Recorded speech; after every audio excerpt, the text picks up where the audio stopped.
새누리당 공천에서 탈락한 예비 후보들이 탈당 후 무소속 출마를 선언하는 등 반발이 커지고 있습니다.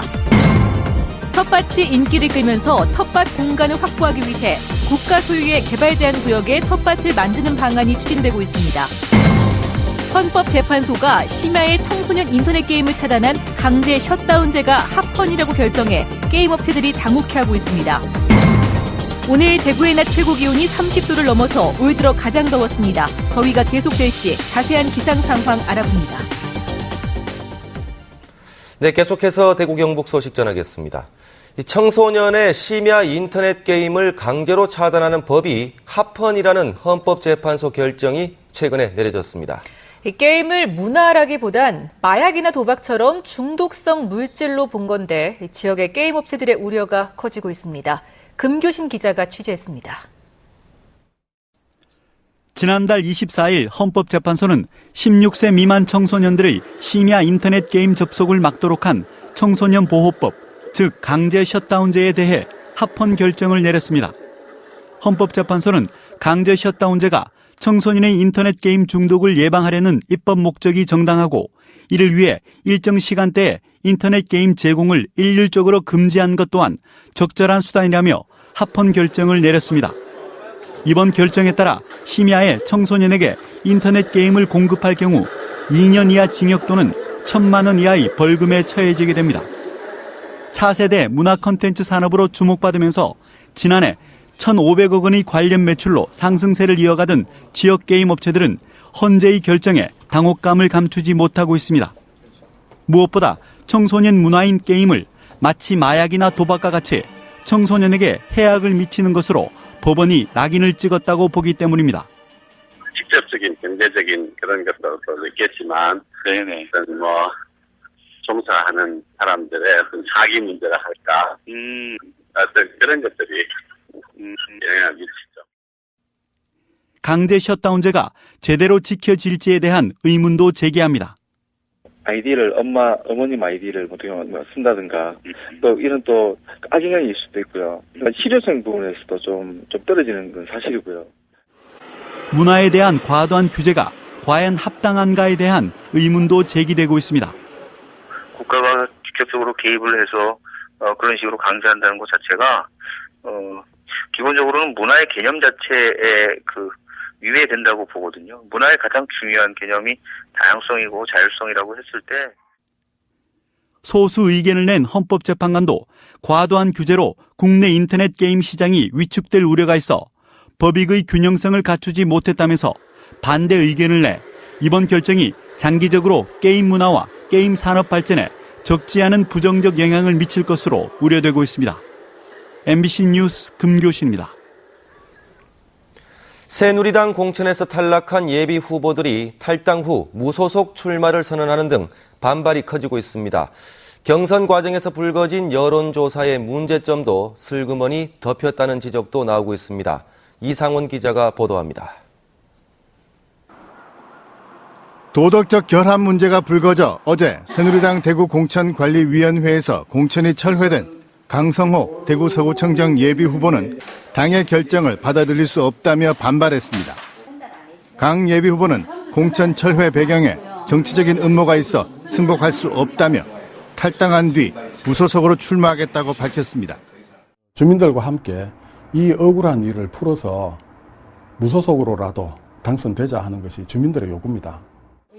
새누리당 중앙당에 이 신청을 냈다 기각당한 이재술 새누리당 대구 북구청장 예비 후보도 내일 무소속 출마 여부를 결정하겠다고 밝히는 등 경선 결과에 후보들의 반발이 커지고 있습니다.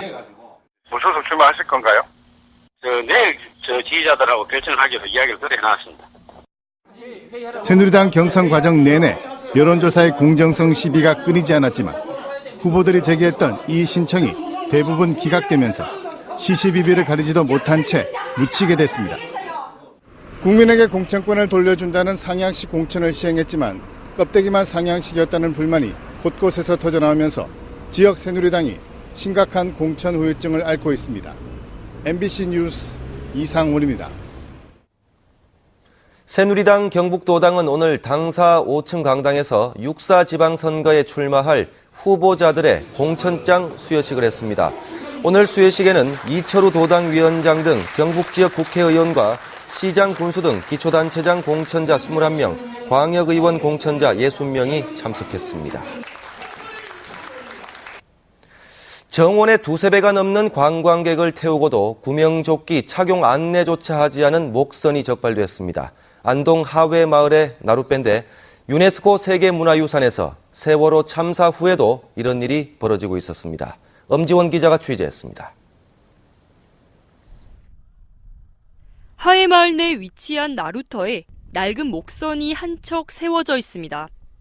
하회마을 관광의 백미로 꼽히는 마을을 휘감아 흐르는 하회의 절경을 보기 위해선 이 배를 타고 200여 미터를 건너 부용대에 올라야 합니다. 최근 특별 점검 결과 2009년부터 5년째 운항 중인 이 목선은 정원 12명의 두세 배를 초과하는 관광객을 태운 것으로 드러났습니다. 구명조끼 착용 안내는 없었고 그나마 있는 구명조끼도 부족할 뿐더러 아동용 조끼는 아예 없는 상황입니다.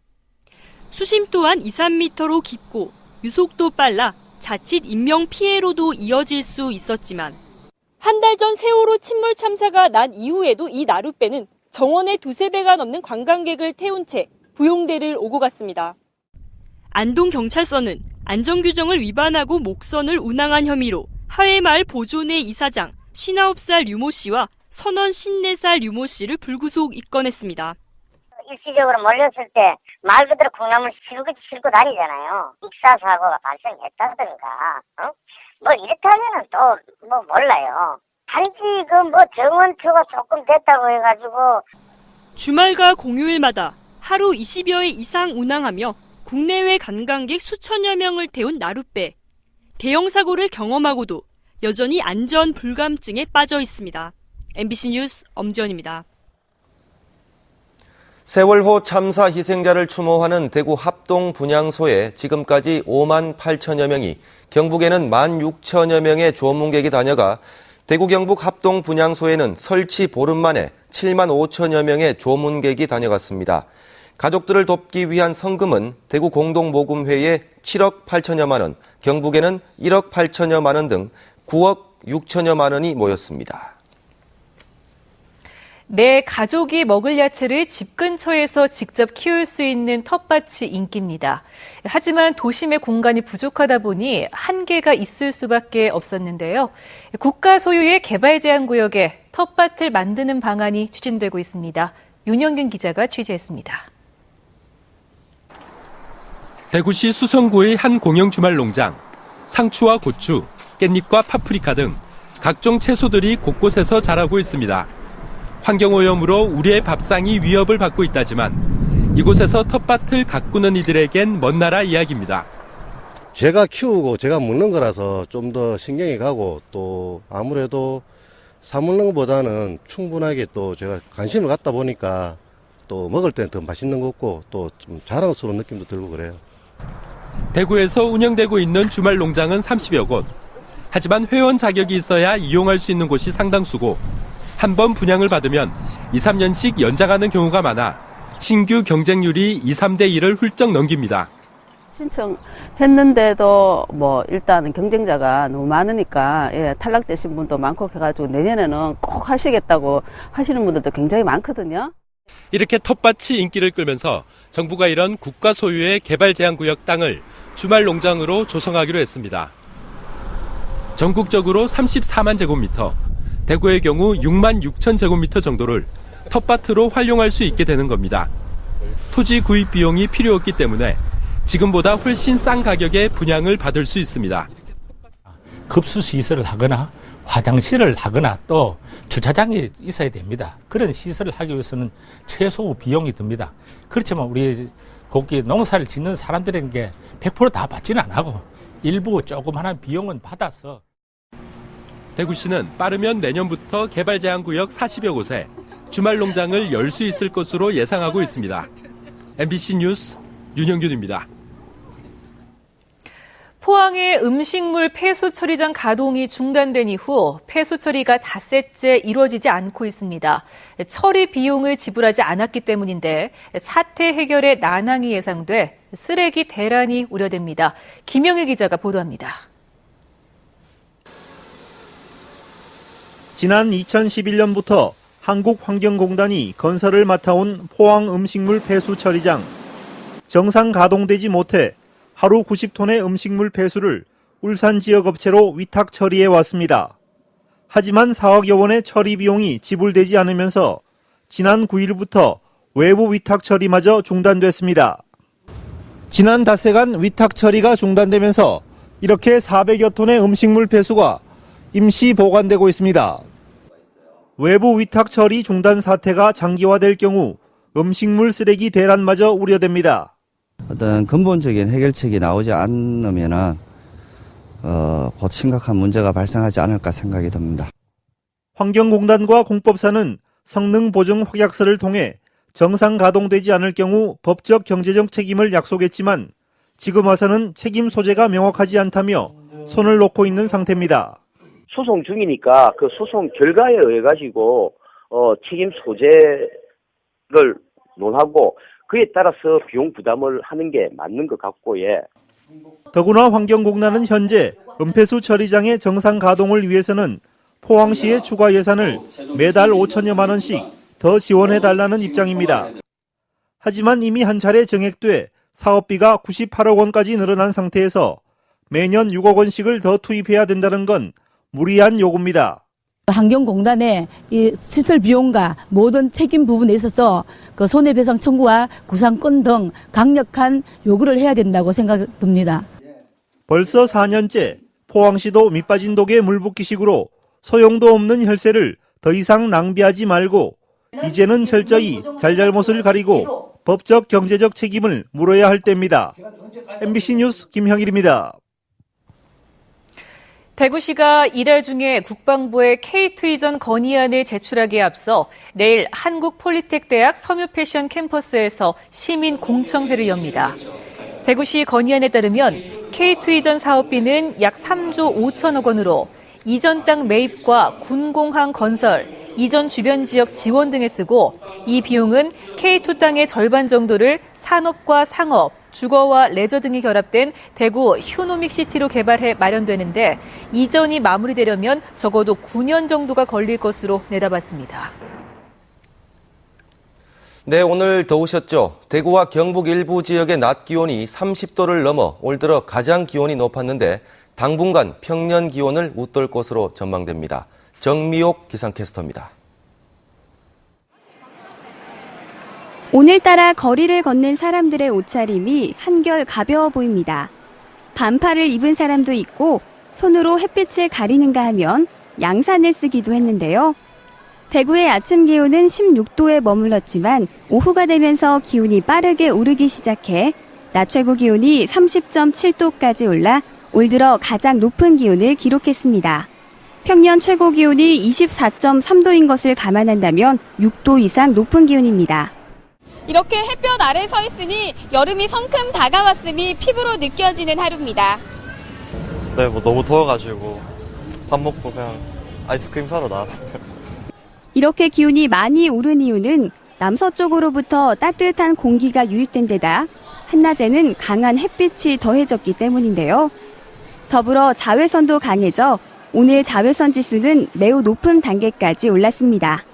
하지만 내일 우리 지역은 고기압의 가장자리에 들며 아침에는 가끔 구름 많다가 늦은 오후부터 점차 흐려지기 시작하겠는데요. 낮 기온도 오늘만큼 오르지는 못하겠습니다. 내일 대구의 아침 최저 기온은 18도로 오늘보다 높겠지만 낮 최고 기온은 오늘보다 5도가량 낮은 26도에 머물겠습니다. 당분간 비 소식도 없겠고 평년보다 높은 기온을 보일 것으로 보여 바깥 활동하기 좋은 날씨는 계속해서 이어지겠습니다. 기상캐스터 정미옥입니다. 대구시가 재난 상황에 발빠르게 대응하기 위해 119 신고 가운데 신고자가 10명이 넘거나 폭발, 붕괴 같은 단어가 포함된 신고는 재난안전상황실에서도 즉시 알 수 있도록 하고 재난 상황은 간부에게 즉시 문자를 보내도록 했습니다. 재난안전대책본부 지리정보시스템에는 교통재난관리 CCTV를 함께 볼 수 있도록 했고 IP카메라 30대를 확보해 재난 상황이 발생하면 현장 상황을 실시간으로 확인할 수 있도록 했습니다. 경상북도가 5톤 이상 자망 어선과 체납기 어선에 대해 특별 안전 점검을 실시합니다. 이번 점검은 오늘부터 내일까지 이루어지는데 경상북도는 해양수산부와 수협, 선박안전기술공단, 시군 등과 함께 선체와 기관, 구명설비, 소방, 항해, 전기설비 등 어선의 안전관리 실태 전반을 점검합니다. 경상북도가 지난해 열린 이스탄불 경주 세계문화 엑스포가 국제행사 개최 승인 기준에 미달하는데도 허위로 사업비를 축소시켜 국비 지원을 받아 감사원으로부터 주의를 받았습니다. 안동시는 경북문화콘텐츠지원센터 공사 하도급 공사 대금을 중복 지급해 감사원이 공무원 3명에게 각각 9,600만 원을 변상하도록 했으며 경주는 외국인 투자 지역 용지 매입 때 정당한 분양가보다 수십억 원을 더 집행했다가 감사원에 적발됐습니다. 학교 비정규직 노동조합이 오늘 대구시 교육청 앞에서 기자회견을 열고 호봉제 도입과 방학 중 월급 지급, 정규직과 차별 없는 수당 지급과 고용안전 보장 등 5대 요구사항을 발표했습니다. 이들은 비정규직, 정규직화 공약 파기에 따라 이런 일들이 벌어지고 있다며 오는 6.4 지방선거에서 진보교육감과 진보단체장, 진보시도의원 당선 운동 등에 나서고 16일에는 학교 비정규직 총궐기대회를 열 계획이라고 밝혔습니다. 대구 동부경찰서는 그저께 오후 4시 반쯤 동대구 생활체육공원 무료급식소에서 컨테이너와 의자 300여 개 등 700만 원 상당의 집기를 훔친 혐의로 45살 이모 씨에 대해 구속영장을 신청했습니다.